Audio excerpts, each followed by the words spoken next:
What's up mga katropa? Welcome back to another video. Kumusta po kayong lahat? At pasensya na po sa aking itsura. Nakasado lang ako kasi sobrang init po ngayon kahit alas 10 na po ng gabi. And speaking of mainit, for today's video, I'm going to share with you some fragrances na pwede sa summer or sa mainit na panahon.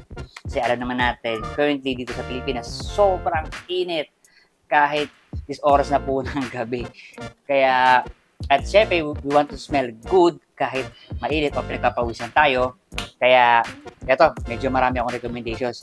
Pero, itong mga fragrances na to is nagamit ko na personally. Kaya, I can tell na pwede siya sa initan or subok na siya sa mainit na panahon. Okay? To start with, we have here from Bath & Body Works, Gingham. Ayan. Alam na alam to, especially doon sa mga gumagamit talaga ng mga body mist. Ito ay pinaka-safe na gamitin sa initan. At it comes with 236 ml. Kaya okay na siya ipampaligo, hindi ka manghihinayang at napakamura lang nito. I-aware lang kasi ang daming gumagawa ng fake nito. Kaya doon na kayo bumili sa mga trusted nyo ng mga online sellers. At ito ay napaka-refreshing talaga siya. Ito yung tipo na kahit sino pwedeng gumamit, lalaki, babae, at even sa mga may sensitive nose, talagang highly accepted to. Napaka-mass appealing niya at napaka-calming. Para sa akin, kapag ginagamit ko to, kaya ikaw mga katropa is hindi ka sanay gumamit ng perfume, pero gusto mo mag-amoy mabango at gusto mo ng mura pero pwede mong gamitin pang araw-araw, dito ka na sa Bath & Body Works Gingham. Next mga katropa is sa quadruple tie. Kasi apat siya, pero pare-pareho lang naman yung scent profile na kinakopy ng mga to. So we have here Zara by Van Leather, Mont Blanc Explorer, Lavender from Haramain, at of course we have here our MAP Club Nui Intense Man Limited Edition. So lahat ito is a clone o alternative to Creed Aventus na alam naman natin na isa rin sa mga napaka-versatile at talagang pwedeng gamitin sa mainit na panahon.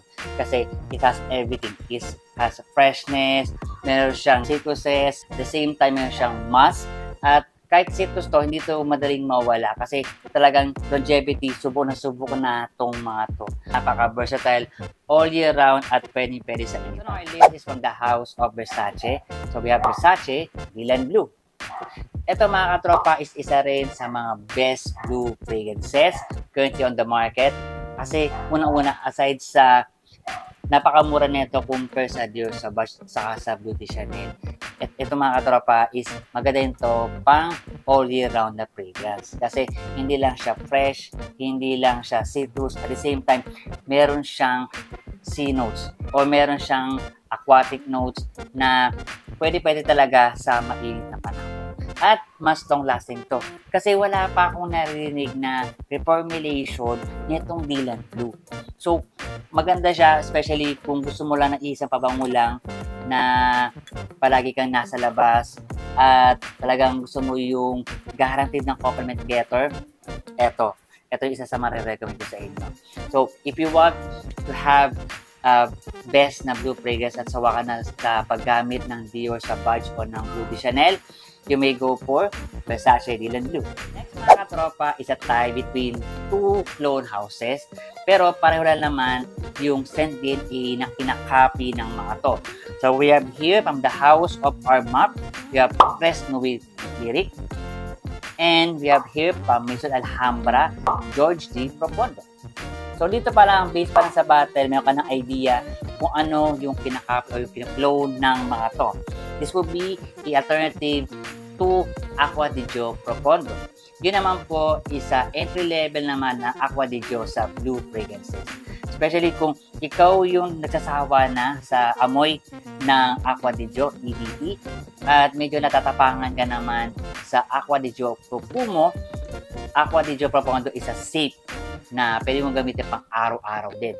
Kasi Itong mga ito, just imagine, is the same with Aqua di Gio. Siguro mga 80%, but mas upgraded version to kasi meron siyang mineral notes. Na kung ano yung meron sa Aqua di Gio Profondo, meron din sa dalawang to.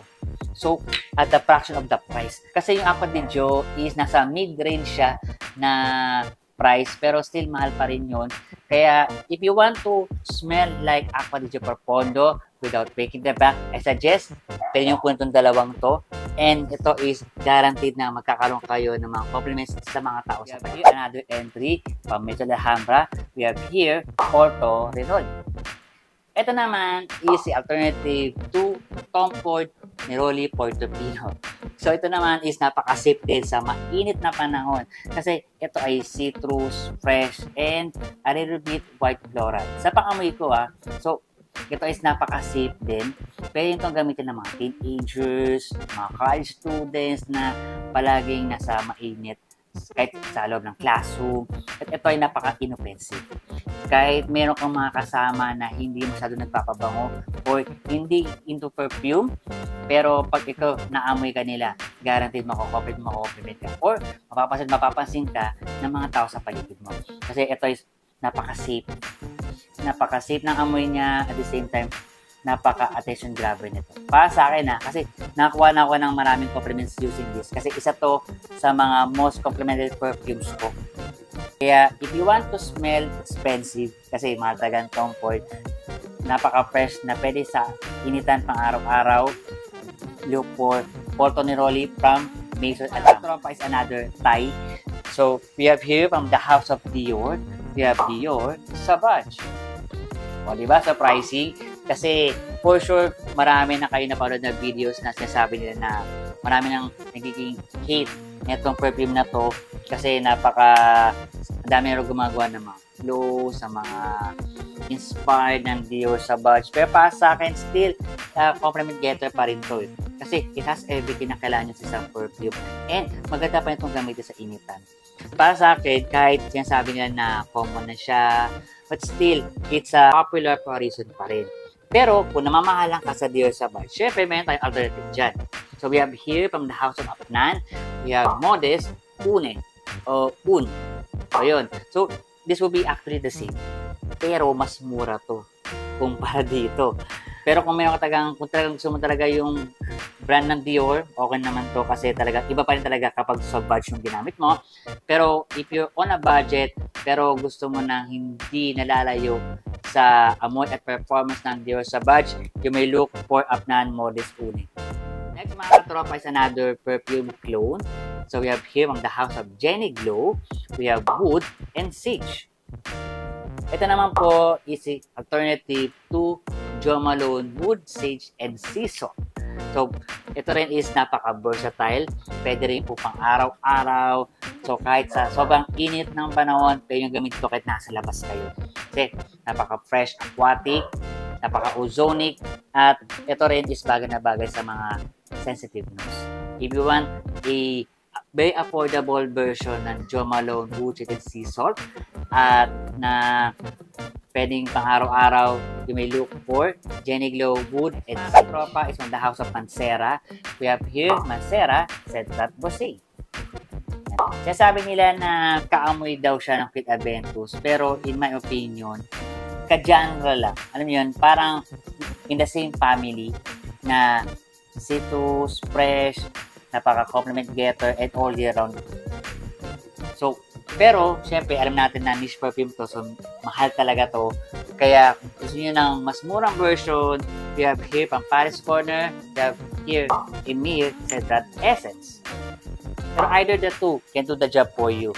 Hindi lang, mas citrus lang talaga si Mancera. Pero sa price naman nito, hindi ka na rin talo dito. Kasi pareho sila ng ino-offer na citrus, fresh, na pwede rin taga sa sobrang init ng araw. Kahit nasa labas ka, pwede mong gamitin to. Pero if you snip this side by side, hindi mo mapapansin yung pagkakaiba. Kasi talagang pareho talaga siya na amoy. Siguro mga nasa 80 to 85%. Hindi ka natalo. Pero syempre, kung meron kang budget to spare, syempre, go for Mancera na. Kasi aside sa mas citrus siya, mas smooth to at mas long-lasting to. Pero, syempre kung on a budget ka, wala na din naman, okay naman din itong Setlat S. Mga katropa is the house of our map. We have here, Club de Nuit Siege. Ito rin is napaka-good ng signature scent at bagay na bagay dito sa Pilipinas kasi aside sa ozonic notes, hindi siyang napaka-fresh kapag ginamit mo to at mas long-lasting din to. Kagaya ng Club de Nuit Intense Man Limited Edition, ang ganda rin ng projection nito. Tapos talagang isa fresh pero unique. Mapapansin ka ng mga tao sa paligid mo if you wear this. And I forgot to mention, this would be a alternative to Quicksilver Mountain Water, which is napaka-bihira mo rin siya maamoy. Kasi kukunti pa lang ang gumagawa ng clone or ng mga inspired perfumes ng Silver Mountain Water. Kaya, if you wear this, you will smell unique and expensive. Ganon kasi yung vibe na binibigay sa akin netong Club de Nuit Siege. Next mga katropa, one of my favorite perfume we have here, Luxodor Maharlika. Ito naman is the alternative to Roja Elysium. Now, one of the best na citrus fragrance. Although fresh scent to, it has decent longevity at uniqueness din. If you wear this, mag-i-standard ka pa rin from the rest kasi ang ganda ng uniqueness ng amoy nito. At napaka mas appealing din ito mga katropa. Kaya kung talagang gusto nyo ng amoy ng Roja Elysium, you may go for Luxodor Maharlika. Next perfume is from the house of Maison Alhambra. You have here, Megara. Ito naman is alternative to Orto Parisi Megamere, known as the strong aquatic fragrance. Meaning, aquatic, bagay na bagay sa mainit na panahon nito. Yun lang, medyo iba lang yung pagiging aquatic niya. Hindi siya yung like summery aquatic na napaka-light. Ito kasi medyo may pagka-dark ng konti. Dark lang pero hindi naman sobra. But fresh enough na kayang tumagal sa skin mo, especially on clothes. Grabe, ang lakas din ng projection nito. Kaya dito medyo control spring ako sa paggamit nito. Kaya kung gusto mo yung scent na yon at gusto mo ng mas murang version at mas tumatagal din at hindi naman sobrang nalalayo ang performance, you may go for Megara. At mga katropa, is another clone fragrance we have here from the house of our map. We have our map Hunter. So, ito naman is a clone or alternative to Lacoste Blanc or Lacoste White na very acceptable din sa mainit na panahon. Fresh, citrus, and may pagka-floral siya. So, hindi siya floral na pagka-feminine, hindi ganon. Gusto mo lang ng pang-araw-araw na kaamoy ng Lacoste White or Lacoste Blanc, you may go for our Map Hunter. So, do you have it mga katropa yung aking mga fragrances na pwede yung gamitin sa mainit na panahon. So, maraming salamat sa pagtambay. Umabot ka hanggang sa dulo ng video na to. At pwede mo na i-share itong video na to sa mga friends o sa mga kilala nyo na naghahanap ng perfume. Kung gusto nyo po itong video na to, please give this video a big thumbs up. Comment and subscribe ka na kung hindi ka nakapag-subscribe. And don't forget yung bell notification na katabi nito para notify ka sa mga bagong uploads. At sa mga social media, please follow me. Facebook, Instagram, and TikTok. Search lang po, JNB221. So, see you on the next video. Peace.